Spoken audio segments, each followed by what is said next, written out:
En el instante en que entré en la sala del juzgado, vi a mis padres ya esperando, con sus sonrisas afiladas y gélidas, el mismo tipo de sonrisa que solía paralizarme de miedo cuando era pequeña.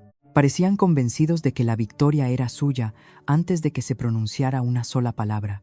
¿Y por qué no iban a estarlo? Para el mundo, eran los deslumbrantes Valcárcel de la televisión, adorados, admirados, intocables, mientras que yo era simplemente la hija que habían descartado 2 décadas atrás. Pero las reglas de este juego habían cambiado. Mi abuelo, la única persona que realmente se había preocupado por mí, había fallecido, dejándome hasta el último céntimo de su fortuna de 1.000 millones de euros solo a mí. Ahora, las mismas personas que me abandonaron en su puerta me arrastraban a los tribunales para arrebatármela. De pie ante el juez, sentía el pulso latir tan fuerte que parecía resonar en las paredes de mármol. Él levantó la vista, estudiándome con atención. Un destello de reconocimiento cruzó su rostro, y entonces, con un temblor de asombro en la voz, dijo: «Un momento, ¿usted es ella?». El silencio que siguió fue ensordecedor. La pulida confianza de mis padres se fracturó mientras la verdad que habían enterrado durante años comenzaba a salir a la superficie. Yo solo tenía 5 años el día que desaparecieron de mi mundo. El sol de la Costa del Sol era implacable esa tarde, abrasador, incesante, quemándolo todo excepto el frío vacío que sentía por dentro. Mi madre, Victoria, se agachó frente a mí. Su vestido blanco de verano ondeaba y el perfume de azahar se adhería a ella como una mentira. «Pórtate bien con el abuelo, ¿vale, cariño?», dijo, con una sonrisa forzada que temblaba en las comisuras. Su lápiz de labios parecía demasiado brillante, sus ojos demasiado secos. Mi padre, Carlos, se apoyó en el coche, tamborileando con los dedos sobre el capó. «Vic, vámonos. Perderemos el vuelo». «¿Un vuelo?», pregunté, agarrando su vestido con mi pequeña mano. «¿A dónde vais? ¿Puedo ir?». Por un instante, se quedó helada. «Es solo un viaje rápido, tesoro. Volveremos pronto». Pero incluso siendo una niña, noté la fisura en su voz. No me abrazó. En su lugar, se inclinó lo suficiente como para que sus pendientes rozaran mi mejilla, besando el aire junto a mi cara. Sus tacones resonaron al alejarse como un reloj marcando una cuenta atrás. La puerta del coche se cerró de un portazo. Los neumáticos crujieron sobre la grava y su descapotable plateado desapareció tras la verja de hierro forjado. Corrí tras él hasta que me faltó el aliento, hasta que las piernas me fallaron. El olor a polvo y gasolina flotaba pesado en el aire. Los llamé a gritos, pero solo respondieron el viento y el eco lejano de las gaviotas. Entonces, una mano firme se posó en mi hombro, segura, amable, familiar. El abuelo Enrique se arrodilló a mi lado, su presencia silenciosa pero sólida. Él nunca hablaba con prisa. Sus palabras siempre tenían un significado. Sus ojos grises se suavizaron mientras me limpiaba la tierra de las rodillas. «No entienden lo que han perdido, querida mía», susurró, con la voz temblorosa de pena y amor. Hizo una pausa, inclinando mi barbilla hacia arriba hasta que nuestras miradas se encontraron. «Nunca más te sentirás rechazada», dijo en voz baja antes de levantarme en sus brazos como si no pesara nada y llevarme de vuelta hacia la villa. Mi cabeza descansaba en su hombro y el ritmo de su corazón calmó el miedo que todavía palpitaba dentro de mí. Ese fue el primer momento en que me sentí segura en todo el día. Más tarde esa noche, estaba sentada en la enorme cocina, con las piernas colgando sobre el suelo de baldosas mientras él preparaba chocolate caliente en la vitrocerámica. Sin personal, sin formalidades, solo él. «Con nubes extra, ¿verdad?», preguntó sonriendo levemente. Asentí, con las lágrimas empañando mi visión. Cuando me arropó en la cama, la casa parecía demasiado grande, demasiado silenciosa. El tic-tac lento y constante del reloj de pie del vestíbulo resonaba como los pasos de gente que nunca volvería. «¿Volverán?», susurré. Él dudó. Luego pasó una mano suave por mi pelo. «Algunas puertas, mi querida Elena, una vez cerradas, deben permanecer así». Antes de apagar la lámpara, añadió en voz baja: «Nunca más tendrás que perseguir el amor. A partir de ahora, vive aquí mismo». En la penumbra, me aferré a su mano y creí cada una de sus palabras. Esa fue la noche en que dejé de esperar a mis padres y empecé a pertenecer a alguien que de verdad se quedó. La vida con el abuelo Enrique no se parecía en nada a las películas sobre multimillonarios. Su finca se alzaba sobre los acantilados de la costa andaluza, mirando al Mediterráneo como un centinela silencioso. Por dentro, sin embargo, no había galas fastuosas ni sirvientes ajetreados. El ritmo de la casa era tranquilo, preciso y lleno de significado. Cada mañana a las 6, su suave toque en la puerta me despertaba. «Arriba, Elena. El mundo no espera a los que se demoran», me recordaba. Yo me arrastraba hasta la cocina, donde él ya estaba sentado con un café solo y el periódico del día desplegado. «Lee esto», decía señalando un titular. «Luego dime qué es lo que no nos están contando». Al principio apenas entendía nada, una niña pequeña tratando de terminar su desayuno. Pero con el tiempo, su lección se reveló. Nunca creas una historia solo porque esté impresa. La verdad, decía, se esconde bajo la superficie, esperando a quienes se atreven a cavar para encontrarla. Él era el fundador de Industrias Valcárcel, una vasta red de logística y transporte marítimo que conectaba naciones. Sin embargo, para él, la integridad siempre pesaba más que la riqueza. El dinero, solía decir, es como el agua salada. Cuanto más bebes, más sed tienes. Así que asegúrate de que lo que anhelas merezca la pena. Veía cómo el mundo se doblegaba ante él. Políticos ansiosos por su apretón de manos, abogados buscando su sabiduría, empleados motivados para no decepcionarlo. Gobernaba con justicia, nunca con crueldad. Su autoridad era silenciosa pero absoluta. Cuando cumplí 10 años, finalmente me llevó a su despacho. Las torres de cristal del Distrito Financiero de Madrid brillaban bajo la luz del atardecer, resplandeciendo como el futuro que me estaba preparando para heredar. Dentro del edificio, cada persona lo saludaba con un respeto silencioso y a mí con una curiosidad cautelosa. «Esta es mi nieta», anunció, con orgullo en el tono. «Algún día hará preguntas más difíciles que cualquiera de vosotros». Su mano descansaba suavemente en mi hombro, y yo sonreí, tímida pero segura. No me estaba preparando para heredar el poder, me estaba enseñando a ver la verdad bajo las apariencias. Cada fin de semana íbamos en coche al centro cívico que había construido en un barrio humilde. Mientras otros magnates enviaban cheques y posaban para las cámaras, el abuelo se quedaba durante horas, arrodillado junto a niños que aprendían a leer o enseñando a adolescentes cómo administrar sus primeros ahorros. «El poder no significa nada», susurraba a menudo, «si solo lo usas para estar por encima de los demás». Cuando cumplí 16 años, volví a ver los rostros de mis padres, brillantes en una pantalla de televisión. Reían en una alfombra roja en Madrid, promocionando un nuevo reality show sobre la redención. Apreté el mando a distancia hasta que mis nudillos se pusieron blancos. El abuelo entró en silencio, sus ojos siguiendo la imagen parpadeante. «¿Los echas de menos?», preguntó.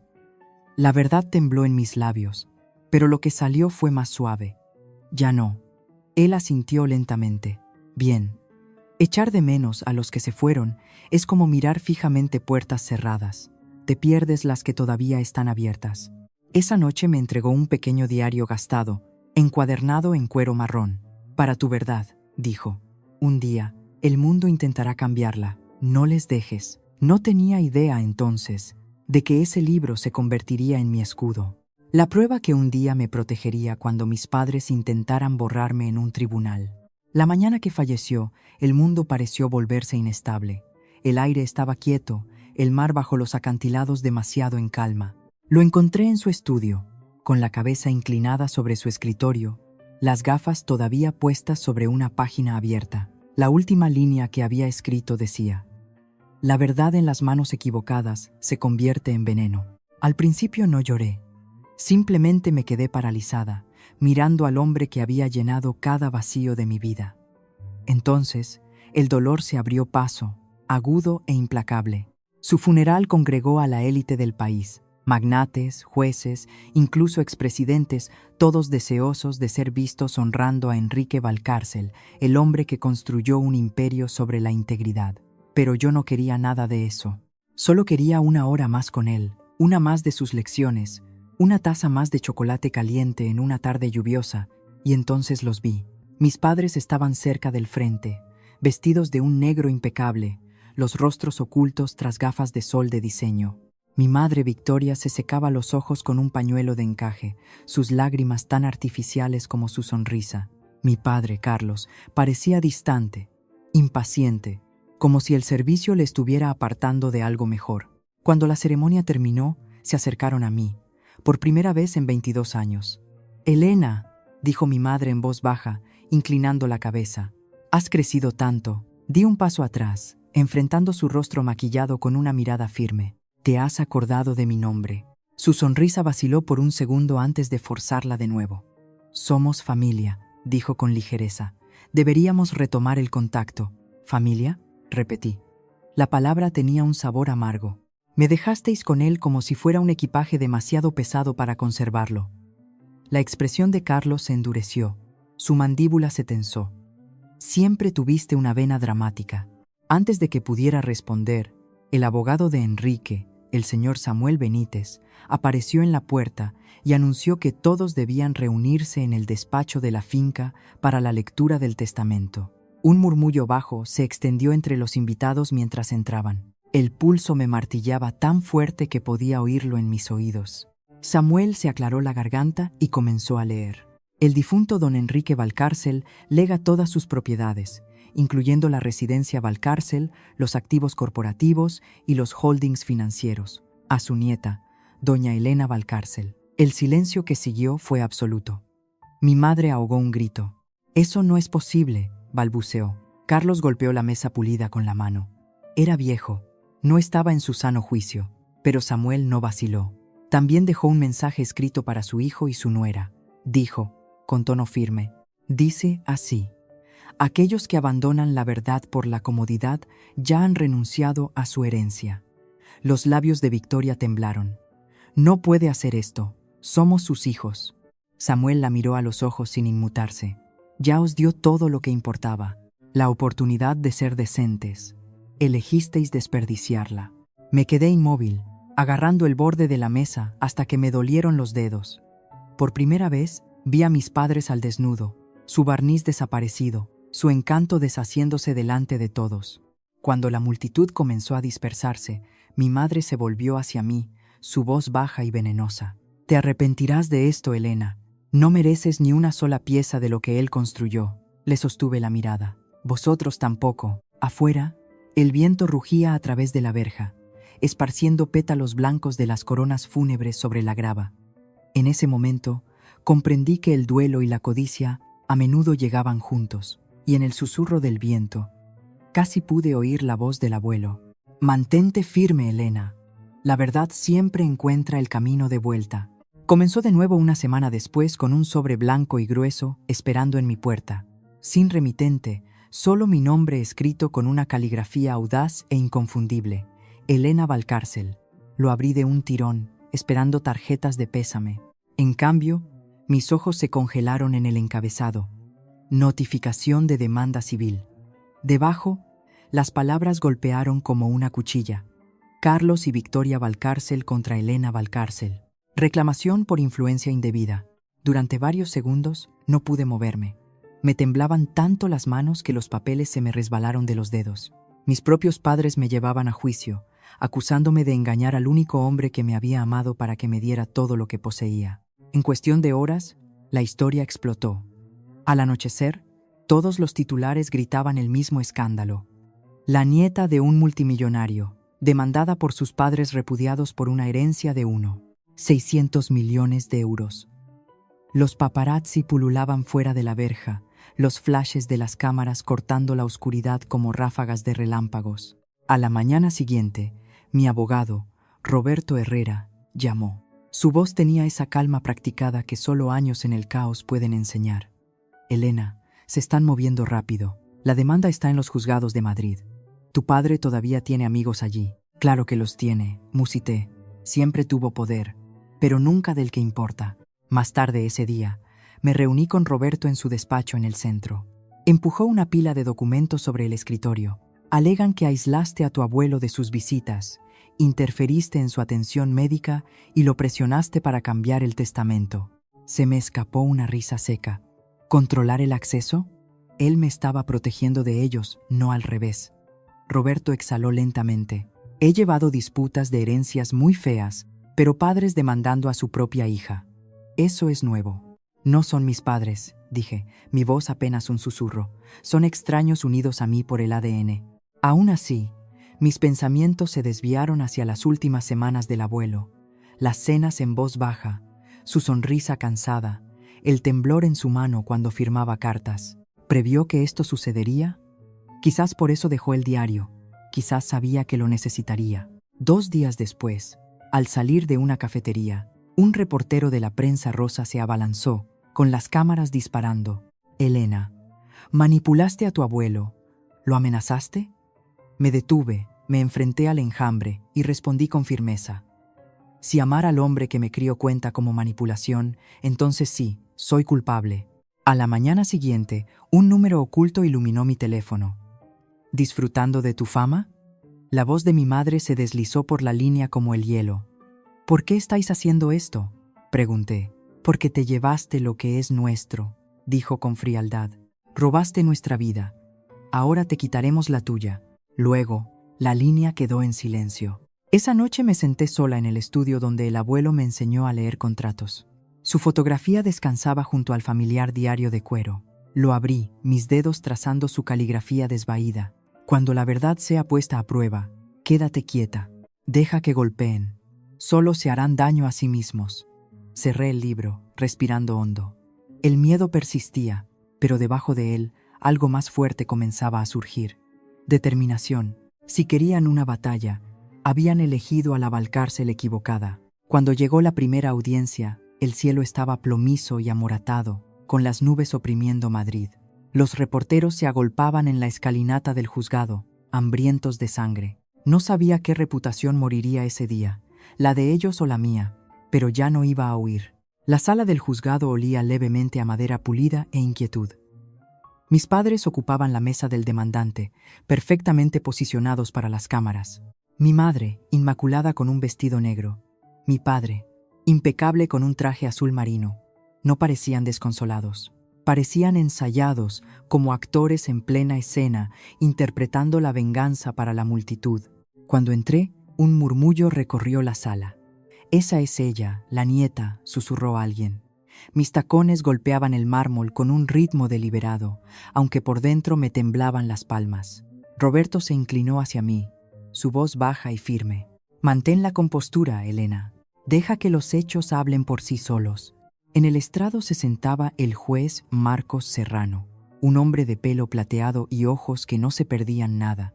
Su presencia dominaba la sala incluso antes de hablar. Cuando su mirada se encontró con la mía, un extraño destello de reconocimiento cruzó su rostro. Sorpresa, quizás incredulidad. Se quitó las gafas lentamente. «¿Señorita Valcárcel?», preguntó, su tono inesperadamente suave. «Acérquese, por favor». Se me encogió el estómago mientras me aproximaba. La galería guardó silencio. Me estudió durante varios segundos largos. Luego murmuró casi para sí mismo. «Usted es la nieta de Enrique Valcárcel». «Sí, su señoría». Un leve asentimiento. Luego un cambio en su expresión. Algo parecido al respeto. «Fui secretario judicial de su abuelo una vez», dijo en voz baja. Me dijo: «Si alguna vez mi nieta comparece en tu juzgado, escúchala con atención. Estará diciendo la verdad». Exclamaciones de asombro recorrieron a los espectadores. Detrás de mí pude oír cómo se resquebrajaba la máscara de mi madre y el chasquido de la mandíbula apretada de mi padre. El juez Serrano se enderezó. «Procedan», dijo, su voz tranquila ahora teñida de una convicción que advertía a todos que la honestidad todavía tenía peso aquí. El abogado de ellos, Elías Bravo, se levantó con una confianza ensayada. «Su señoría», comenzó con voz sedosa. Esta joven aisló a su anciano abuelo, interfirió en su atención médica y lo coaccionó para que modificara su testamento. Pretendemos demostrar un fraude deliberado. Roberto permaneció imperturbable. Esperamos refutar cada falsedad, su señoría. Bravo se giró con una sonrisa afilada. Parece notablemente serena para alguien acusada de robar 1.000 millones de euros. Le sostuve la mirada, mi voz clara y firme. La serenidad no es culpabilidad, señor Bravo. Es fe en la verdad. Un murmullo de aprobación recorrió la sala, el sonido de un público que comenzaba a cambiar de bando. Incluso los labios del juez Serrano se movieron. No era una sonrisa, pero casi. Una vez que comenzaron los testimonios, el equipo de mis padres lanzó todo lo que tenía. Correos electrónicos distorsionados, frases sacadas de informes del personal, fragmentos de correspondencia antigua retorcidos fuera de contexto. Cada vez, Roberto los enfrentó con registros limpios, cronologías precisas y testigos cuya lealtad a la integridad de mi abuelo nunca flaqueó. Pero el golpe más brutal llegó cuando mi madre subió al estrado. Su voz temblorosa era impecable, cada lágrima perfectamente sincronizada. «Solo queríamos reconectar con nuestra hija», dijo, presionando un pañuelo delicadamente contra su mejilla. Pero Elena nos apartó, nos aisló de papá. Solo intentábamos proteger su legado. Su testimonio resumaba lástima, una actuación perfeccionada. Sin embargo, todo lo que yo podía oír era la advertencia de mi abuelo susurrando en mi mente: la verdad en las manos equivocadas se convierte en veneno. Entonces caí en la cuenta: el veneno solo daña si lo dejas entrar. Y yo no estaba dispuesta a hacerlo. Al segundo día, el juicio parecía más una guerra. Su abogado, Elías Bravo, se pavoneaba por la sala como si fuera un escenario, agitando papeles y representando indignación para las cámaras. Pero yo no había venido a actuar, había venido a terminar lo que ellos empezaron. Roberto se levantó lentamente, sereno como siempre. «Su señoría», dijo con calma, «la defensa presenta nuevas pruebas, evaluaciones médicas, declaraciones de testigos y la correspondencia personal del difunto don Enrique Valcárcel. Un documento en particular merece atención». Al oír la palabra correspondencia, la espalda de mi madre se puso rígida. Ella ya lo sabía. El juez Serrano le hizo un gesto para que continuara. Roberto entregó una carpeta gruesa y luego se volvió hacia mí. «Señorita Valcárcel, por favor, suba al estrado». El pulso me retumbaba mientras cruzaba la sala, cada paso resonando en el silencio. Había ensayado este momento innumerables veces, pero enfrentarme a las dos personas que me habían creado y traicionado me oprimía el pecho. Roberto colocó una carta bajo la cámara de documentos. La caligrafía familiar de mi abuelo llenó la pantalla, firme, elegante, innegable. «Para mi queridísima Elena», decía, «nunca fuiste mi deber, fuiste mi elección. Si alguna vez te enfrentas a quienes te dejaron atrás, no los recibas con odio, deja que la verdad te defienda, siempre lo hará». La sala quedó en completo silencio. La compostura pintada de mi madre comenzó a desmoronarse. Mi padre miraba al suelo, con la mandíbula apretada. La voz de Roberto se mantuvo firme. «Estas cartas abarcan 10 años, cada una de ellas afirmando la mente clara, el afecto y la decisión consciente de don Enrique de dejar su patrimonio a su nieta». Elías Bravo se puso de pie de un salto. «Protesto, su señoría. Estas cartas no son más que un teatro emocional. No prueban nada de relevancia legal». «Denegada», dijo el juez Serrano, su voz cortante y final. «La intención del difunto es exactamente lo que este tribunal está aquí para determinar». «Continúe, señor Herrera». Roberto me hizo un sutil gesto con la cabeza, mi señal. Metí la mano en mi bolso y saqué el diario de cuero que el abuelo me había regalado en mi 16º cumpleaños. Sus bordes estaban deshilachados, el lomo agrietado, cada página suavizada por años de uso. «Este», dije en voz baja, «era el diario personal de mi abuelo. Escribía en él todas las noches hasta la semana en que falleció». Pasando a la última entrada, afirmé la voz. La tinta se había desvanecido ligeramente, pero la letra era fuerte. «Mi hijo y su mujer viven para las apariencias. Mi nieta vive para la verdad. El patrimonio debe pertenecerle a ella, no como una recompensa, sino como una protección. Ella lleva mi conciencia donde yo ya no puedo». El silencio que siguió fue sagrado, casi santo. Entonces la compostura de mi madre se hizo añicos. «Estaba enfermo», gritó, levantándose de su silla. No sabía lo que decía. Ella lo manipuló. El mazo cayó con un golpe seco. «Señora Valcárcel, siéntese», ordenó el juez Serrano. Sus palabras rebotaron en las paredes de madera y se disolvieron en la nada. Me giré hacia ella, la mujer que me dio la vida pero nunca el amor, y hablé en voz baja. «Nadie lo manipuló, madre. Simplemente, por fin, os vio como realmente sois». Por primera vez en años, sentí la verdad asentarse dentro de mí como una armadura. Ya no era su peón. Era la nieta de Enrique Valcárcel. Al tercer día, El tiempo mismo parecía arrastrarse. Cada tos, cada susurro, cada silla que se movía resonaba como un trueno. Me senté en la mesa de la defensa, con los dedos entrelazados con fuerza, la mirada al frente. Al otro lado del pasillo, mis padres susurraban frenéticamente a su abogado, su confianza ensayada desmoronándose. Entonces la puerta se abrió. El juez Serrano entró, su toga ondeando, su rostro ilegible. Al instante, la sala se calmó. Ocupó su asiento, ajustó los papeles que tenía delante y me miró. Y por un instante, creí ver un destello de orgullo en sus ojos. Este tribunal, comenzó, su voz tranquila pero inflexible, ha examinado todos los testimonios, documentos y correspondencia del difunto don Enrique Valcárcel. Lo que tengo ante mí no es evidencia de coacción, sino de codicia malintencionada y deliberada. Un murmullo se extendió por la galería. La mandíbula de mi padre se tensó. Los dedos de mi madre temblaban visiblemente. Los demandantes, continuó el juez Serrano, no han logrado probar la influencia indebida. Por el contrario, el expediente muestra una intención clara, solidez mental y un juicio deliberado por parte del fallecido. Hizo una pausa, dejando que sus palabras flotaran en el aire cargado. Por lo tanto, el tribunal desestima la demanda de los demandantes en su totalidad. El testamento de don Enrique Valcárcel se mantiene. El patrimonio pertenece a la señorita Elena Valcárcel. Durante un latido suspendido, la sala estuvo completamente inmóvil. Luego vino el alboroto. Plumas rascando, cámaras disparando, reporteros ávidos de declaraciones. No me moví. El corazón me retumbaba en los oídos, ahogando todo lo demás. El juez Serrano dirigió su mirada hacia mis padres. La justicia, dijo con firmeza, no pertenece a la sangre, pertenece a la verdad. Las palabras golpearon como un mazazo. Mi padre se hundió en su silla, los hombros colapsando bajo un peso invisible. Mi madre miraba fijamente al suelo, con los labios entreabiertos pero vacíos de palabras. El mazo golpeó una vez, un golpe seco y final que sonó como el último disparo de una larga batalla. Cuando me levanté, me temblaban las piernas. Roberto me puso una mano tranquilizadora en el hombro. Se acabó, murmuró. Lo has conseguido. Pero la victoria no sabía a triunfo. Se sentía como ceniza, la quietud que llega después de una tormenta cuando el humo aún flota pesado.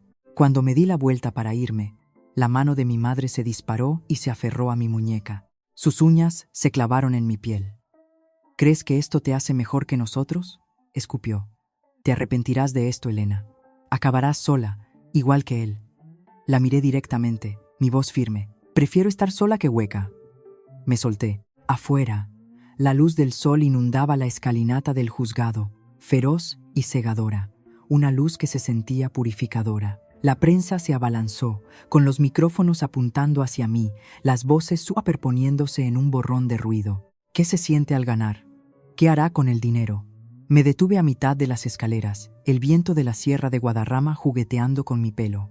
No se trataba del dinero, dije en voz baja, lo suficiente para que cada cámara lo oyera. Se trataba de la verdad. Esa noche, me senté en el estudio bajo el retrato del abuelo, los papeles del veredicto a mi lado. Susurré en el silencio. Tenías razón, abuelo. La verdad realmente tiene brazos largos. Y hoy por fin me ha alcanzado. Las semanas pasaron después del fallo, pero la paz no llegó fácilmente. El frenesí mediático se desvaneció. Los titulares cambiaron. Sin embargo, la quietud que siguió se sentía más ruidosa que nunca. El patrimonio era legalmente mío. La villa en los acantilados, las empresas, la fortuna. Pero todo parecía vacío sin él. La casa se sentía más como un monumento que como un hogar. Por la noche, deambulaba por sus largos pasillos, pasando junto a retratos al óleo y suelos que devolvían el eco, y casi podía oír su voz entretejida en la quietud. El poder no significa nada si no puedes vivir con tu conciencia. Por primera vez dormí sin miedo, aunque no sin pena. Entonces, una tarde, mientras el sol se desangraba en el Mediterráneo y pintaba el horizonte con una luz roja intensa, sonó mi teléfono. Un número desconocido brillaba en la pantalla. Dudé antes de responder. Diga. Una pausa, y luego una voz frágil, temblorosa. Elena. Era mi padre, y por un momento olvidé cómo respirar. El mismo hombre que había lanzado acusaciones atronadoras en un juzgado ahora hablaba con una voz apenas por encima de un susurro, frágil, casi rota. Yo leí el diario, dijo, con palabras entrecortadas. Las entradas de tu abuelo. No quería creerlas, pero no podía dejar de leer. Se le quebró la voz. Escribió que perdí el rumbo, que dejé de ser su hijo mucho antes de que se firmara el testamento. Cerré los ojos. También escribió que nunca es tarde para hacer lo correcto, dije en voz baja. Hubo una pausa, luego una exhalación temblorosa. No merezco el perdón, Elena, pero necesitaba que lo supieras. Lo siento por todo, por dejarte, por culparte, por convertirme en el tipo de padre del que él te advirtió. Sus palabras quedaron suspendidas, frágiles, sinceras e insoportablemente humanas. Ninguno de los dos habló durante varios segundos. Miré por la ventana hacia el jardín, el que el abuelo había plantado para la abuela hacía tantos años. La brisa susurraba entre los rosales y, por primera vez en mucho tiempo, el silencio se sintió pacífico. No sé si puedo perdonarte, susurré finalmente. Pero sé que el abuelo habría querido que lo intentara. Respiró entrecortadamente. Me conformo con eso. Es más de lo que merezco. Antes de que la línea se cortara, añadió suavemente. Me recuerdas a él en la forma en que nunca te rindes. Después de que terminara la llamada, me quedé allí, mirando el horizonte. El mundo se había calmado de nuevo, pero no con pena esta vez, sino con calma, con sanación. Salí descalza, sintiendo la hierba fresca bajo mis pies. El sol se había deslizado bajo el mar, dejando la finca bañada en una cálida luz dorada. En mis manos llevaba el diario del abuelo. Pasando a su última página, leí las palabras que le habían sobrevivido. La verdadera justicia no se encuentra en los juzgados, sino en los corazones de quienes siguen creyendo en ella. Las lágrimas finalmente llegaron, suaves y sin prisa.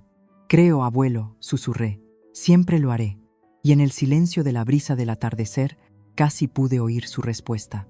Suave, orgullosa, en paz. Entonces, por fin puedo descansar, mi niña. Mientras la brisa del Mediterráneo se deslizaba entre los rosales, me di cuenta con una claridad silenciosa. La justicia se había ganado hacía mucho tiempo, pero el perdón, esa era la verdadera herencia que me había dejado.